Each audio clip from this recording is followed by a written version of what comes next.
Ganito kay ganda, ang Diyos ay sumilip.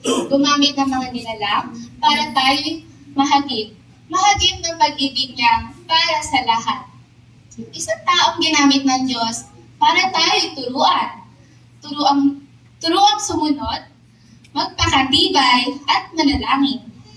Ano na lang ang mangyayari sa kongregasyon kung wala ang ating pastor?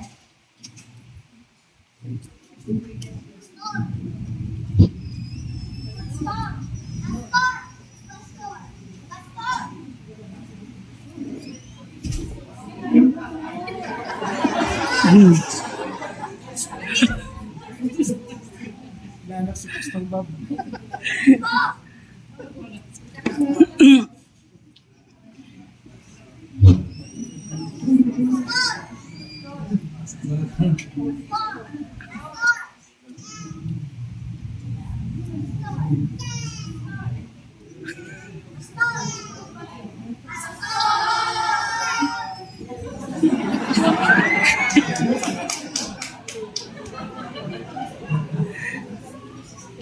Pagmasdan po natin ang ating pastor sa kanyang pagiti o sa kanyang mga tawang hindi mauubusan ng galak. May pagsubok man o wala. Sa likod ng masayang mukha, kalakasan ng Diyos ang nakikita.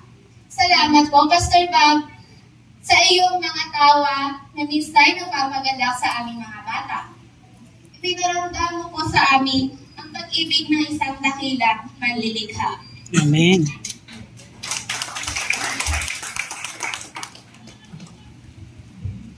Biblia. Biblia ang pinagmumulan mo ng kaalaman sa bawat araw. Kung kaya't nakikita ka ng patuloy na lumalakas at lumalaman. Salamat po, Pastor Bob, sa mga salita ng Diyos na ibinahagi mo sa amin. Sa pamamagitan nito, ang mahihina ay lumalakas.